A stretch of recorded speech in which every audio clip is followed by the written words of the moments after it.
They say Washington's seeing worse, but nobody who's lived through the last 6 weeks believes it anymore. Airports choke with stranded passengers, food benefits hang by court order, and somewhere in a Senate hallway, two men who used to shake hands now refuse to make eye contact. What started as a budget fight became something darker, a test of how long leaders can hold their breath while the country drowns. Behind closed doors, a phone call no one's supposed to know about might change everything, or it might be the match that lights the whole thing up. One side calls it principle, the other calls it hostage-taking. Both sides know the clock's ticking, but neither wants to blink first.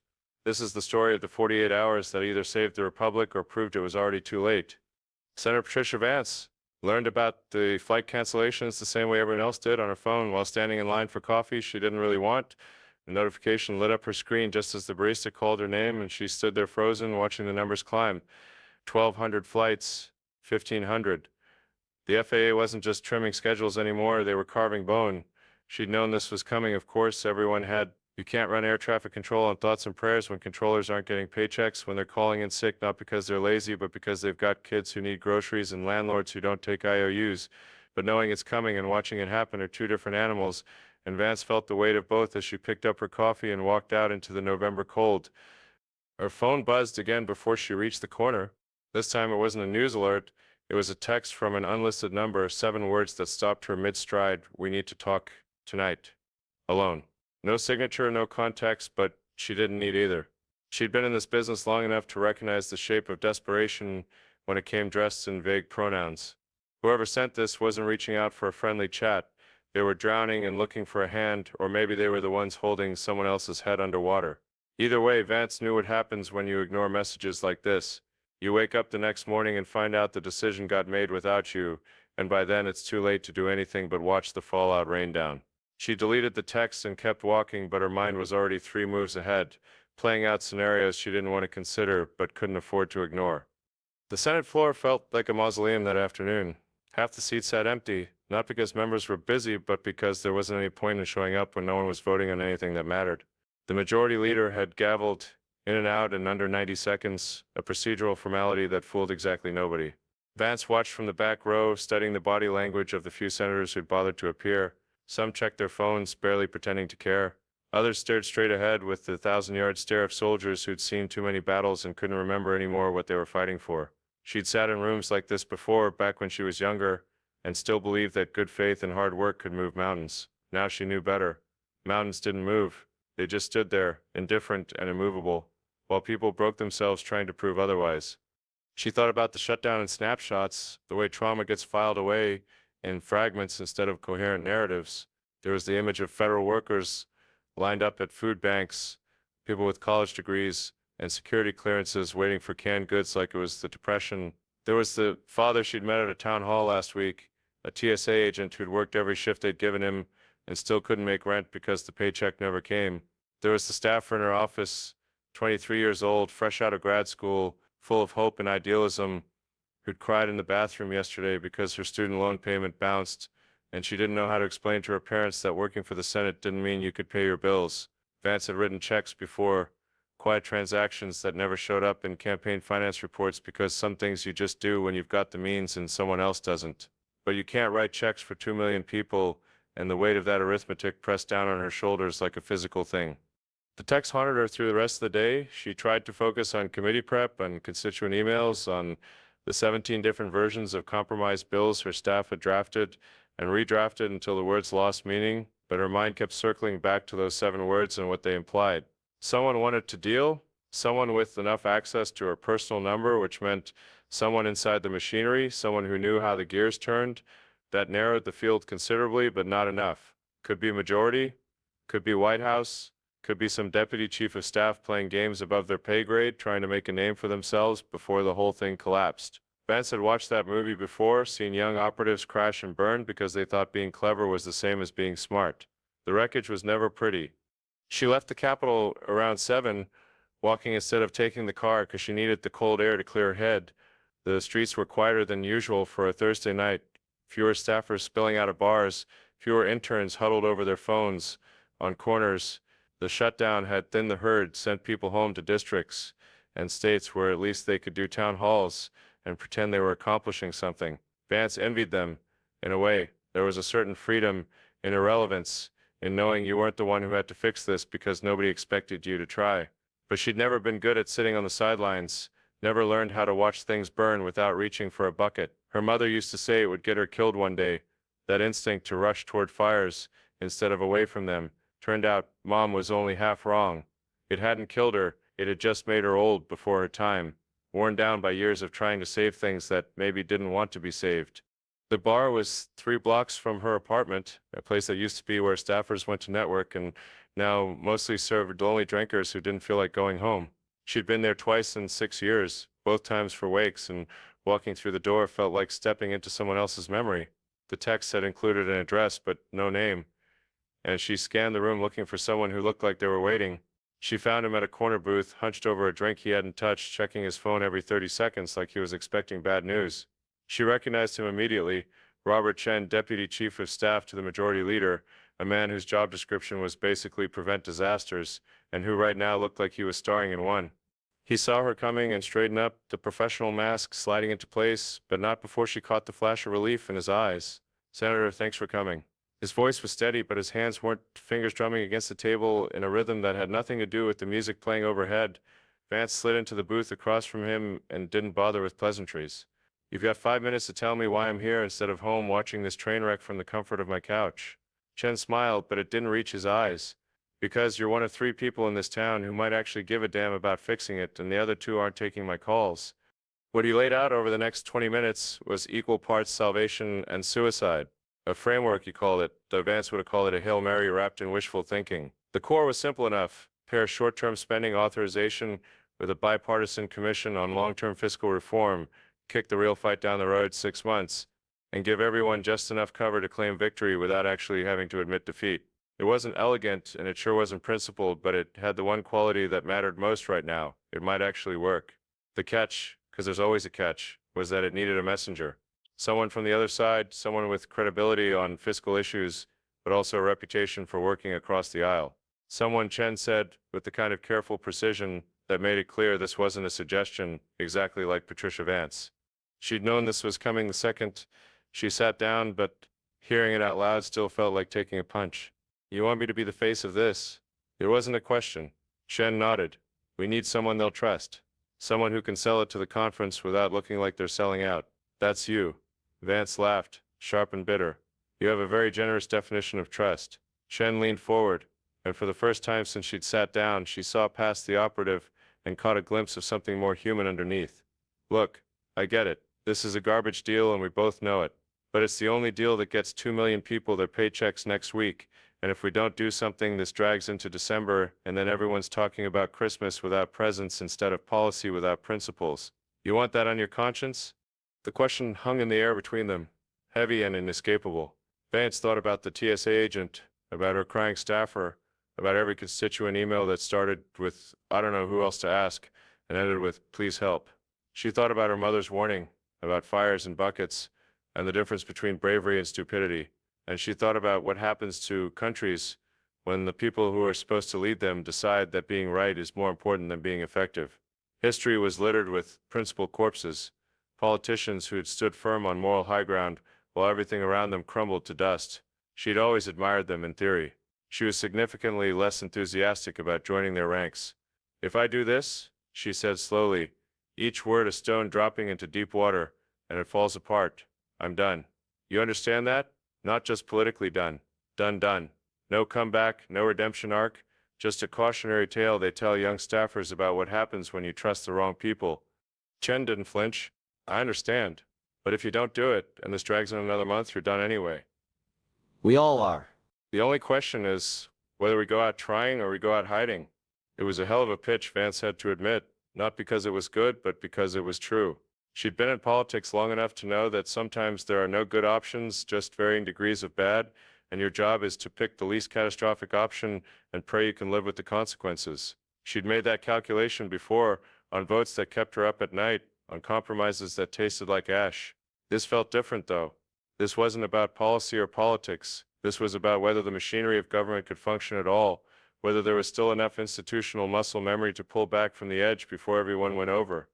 She told Chen she'd sleep on it, which was a polite fiction they both pretended to believe. They both knew she'd already made up her mind, because people like Patricia Vance didn't walk away from fires, even when walking away was the smart play. He slid a folder across the table, talking points, legislative text, the phone numbers of members who might be persuadable, and she tucked it under her arm like contraband, which in a sense it was. If word got out that she was even considering this before her leadership gave the green light, she'd be radioactive by morning. But if she waited for leadership to give the green light, the moment would pass and the chance would die, and they'd all wake up next week to find out the FAA had grounded 50% of flights, and the protests had turned violent, and someone's bright idea about deploying the National Guard had made everything infinitely worse. She walked home through streets that felt emptier than they had any right to, past monuments lit up like everything was fine, like the machinery of democracy was humming along just the way the founders intended. The cognitive dissonance was almost funny. Almost. Vance had been to enough foreign countries with crumbling institutions to recognize the signs, the way people stopped trusting that problems would get fixed, the way cynicism calcified into accepted wisdom, the way the gap between what leaders said and what they did became so wide that nobody even bothered to call out the hypocrisy anymore. She'd always thought America was different, that the institutions were strong enough to bend without breaking. Now she wasn't so sure. Maybe the only difference was that America's collapse would be better catered and more extensively covered by cable news. Her apartment felt too quiet when she finally got there. Just the hum of the refrigerator and the distant sound of traffic filtering through windows she'd forgotten to close. She poured a glass of wine she didn't drink and opened the folder Chen had given her, spreading the papers across her kitchen table like evidence at a crime scene. The legislative text was cleaner than she'd expected, less obviously partisan than these things usually were. Someone had actually tried to craft something defensible, which was either encouraging or depressing, depending on whether you thought good faith still mattered. The list of persuadables was shorter than she'd hoped, but longer than she'd feared. Names she knew well enough to text without looking up numbers. Some would come around with the right pitch. Others would need to be convinced that voting yes wouldn't end their careers, which was a harder sell when everyone knew the base was watching. What surprised her most was the talking points, not because they were particularly innovative, but because they assumed a level of sophistication in the audience that most political messaging abandoned years ago. There was no mention of winning or losing, no triumphalist rhetoric about teaching the other side a lesson. Instead, it was all about responsibility, about the obligation of governing, about the difference between fighting for your principles and letting your principles become an excuse for abdication. It was the kind of message that used to work in a different era, back when voters rewarded problem solving instead of performance art.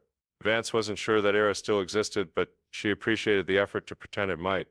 She called her chief of staff around midnight, waking him from what he later described as the first decent sleep he'd had in a week. Marcus had been with her since her first campaign, a former organizer who'd burned out in activism and decided that working inside the system was less soul-destroying than screaming at it from outside.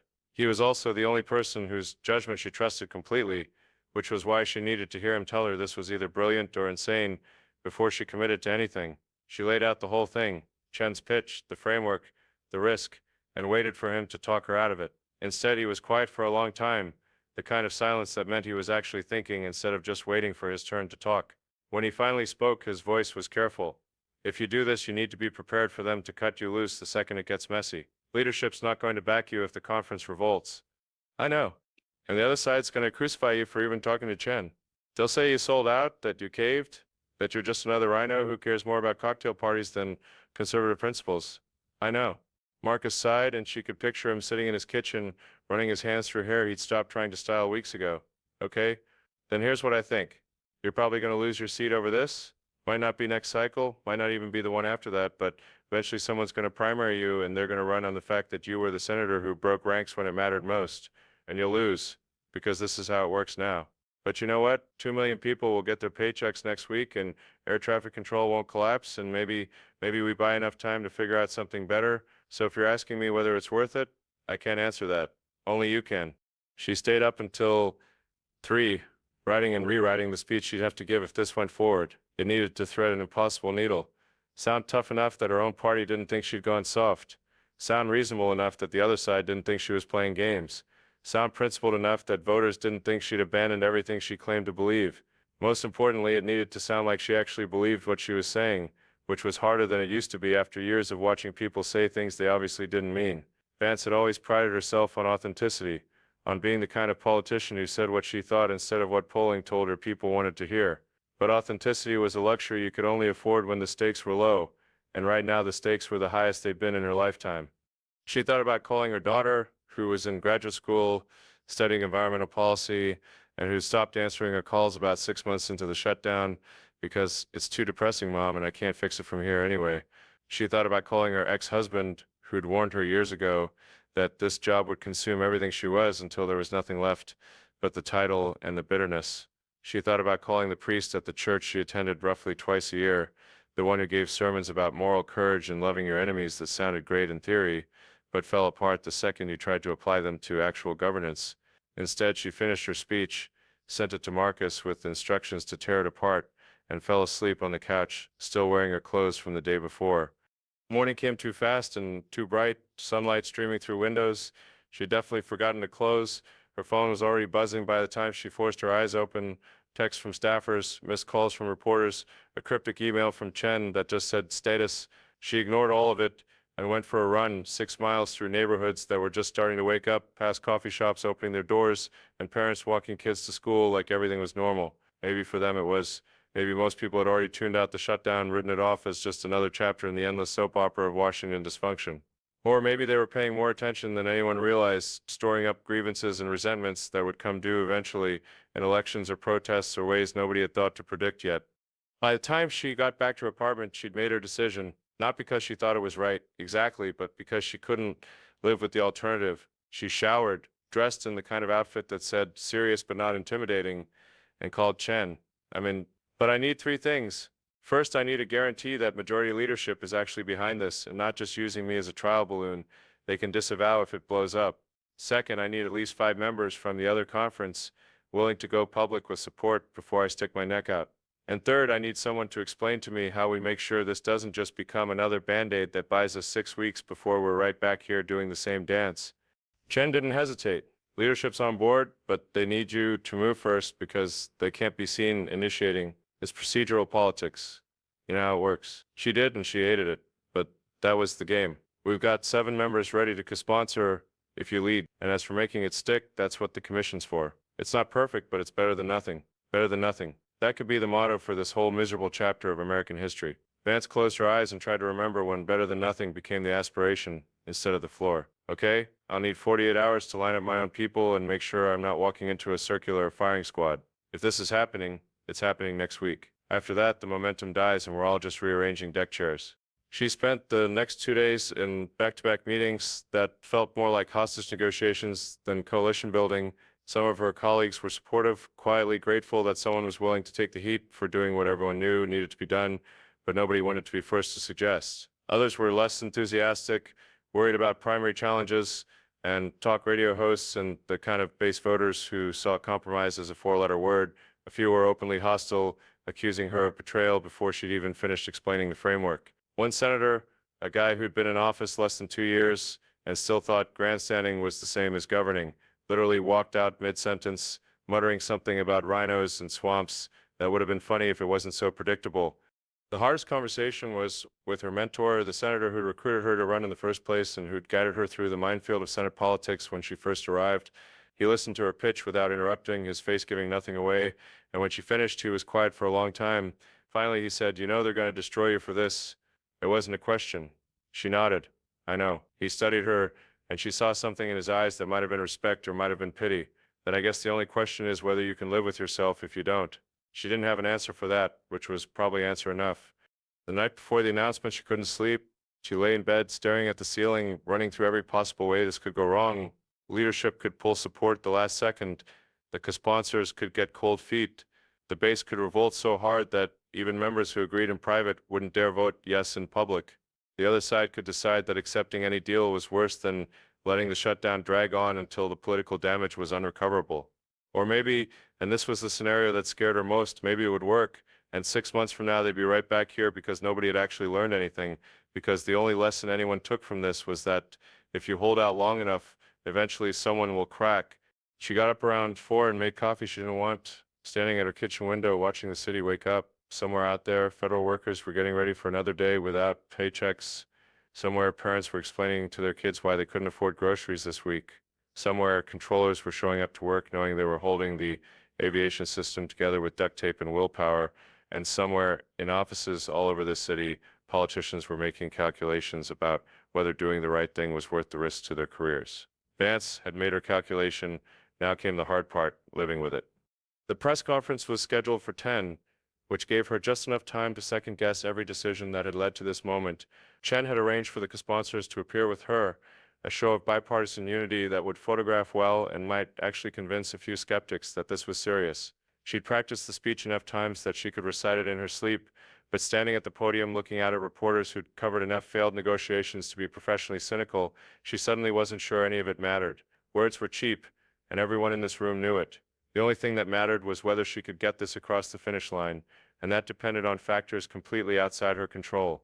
She started speaking, and the room fell silent in that attentive way that meant people were actually listening instead of just waiting to tweet their hot takes. She talked about responsibility, about the obligation to govern even when governing was hard, about the difference between fighting for your principles and using your principles as an excuse to avoid difficult choices. She talked about the federal workers and the airports and the food banks, about the human cost of political dysfunction, and she talked about the framework, not as a surrender or a victory, but as a starting point, a way to buy time and space to address the deeper problems everyone knew were there, but nobody wanted to touch.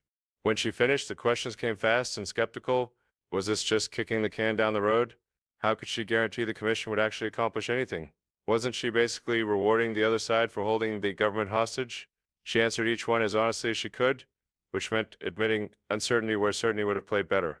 The truth was, she didn't know if this would work. She didn't know if the commission would accomplish anything more than previous commissions, which was to say not much. She didn't know if this deal was fair, or if it just locked in a bad status quo for another 6 months. What she did know was that doing nothing was no longer an option, and someone had to be willing to try something, even if trying meant risking everything. The vote was scheduled for the following week, which meant 7 days of lobbying and arm twisting and quiet conversations in corridors where deals get made and broken. Vance worked every angle she had, calling in favors, making promises she hoped she could keep, appealing to anything that might move votes, principle, pragmatism, political survival, the vague sense that maybe this time they could actually accomplish something. Some members came around, others dug in deeper. A few stayed maddeningly non-committal, waiting to see which way the wind blew before committing themselves. It was democracy at its messiest and most frustrating, and Vance hated every second of it, while simultaneously understanding that this was how it had to work. The night before the vote, she got a call from a number she didn't recognize. When she answered, a voice she definitely did recognize said, "Senator Vance, this is the president. I wanted to thank you for what you're doing. I know it's not easy, and I know you're taking a lot of heat, but this is the kind of leadership we need right now." The call lasted less than 5 minutes, just long enough for the president to express support without actually promising anything concrete. When it ended, Vance sat holding her phone, trying to decide whether she'd just been encouraged or managed, probably both. The vote went down on a Tuesday afternoon, under skies that threatened snow but hadn't delivered yet. Vance watched from the floor as members filed in, trying to read body language and count votes in her head. The math was close, closer than anyone had predicted when this started. Chen had been right about 7 co-sponsors, but 2 had dropped out at the last minute, spooked by pressure from leadership or base or whoever whispers in their ears at night. That left 5, which meant they needed another dozen to get across the line, and nobody was sure those dozen existed. When the clerk called her name, Vance pressed the green button without hesitation.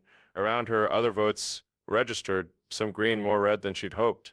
The electronic board updated in real time, and she watched the tally climb with the kind of sick fascination you get from watching something important slip through your fingers. 51 votes, 52. The number inched up, paused, and jumped to 57 as a block of moderates who'd been holding out finally committed.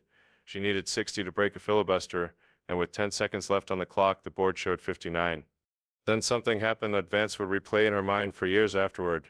Senator James Burkhart, 73 years old, a conservative from a deep red state, someone who'd never voted for a Democratic priority in 3 decades, stood up from his seat and changed his vote from red to green. The board flipped to 60, and the chamber erupted in a chaos of reactions that ran the full spectrum from relief to rage. Burkhart caught her eye across the floor and gave the smallest nod, acknowledgement of something that didn't need to be spoken.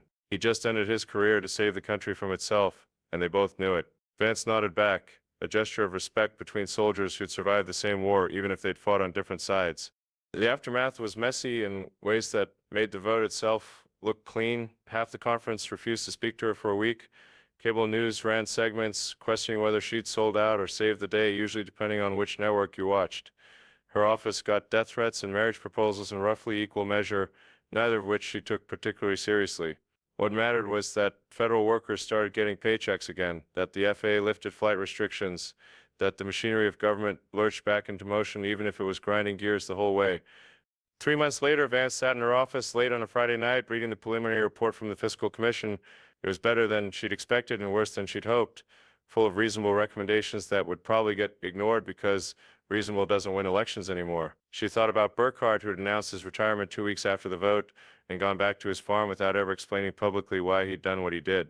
She thought about Chen, who'd moved on to some think tank job where he could write op-eds about bipartisanship without actually having to practice it. She thought about her daughter, who'd called her after the vote and said, "I'm proud of you, Mom," which was worth more than any committee assignment or leadership position she'd ever get.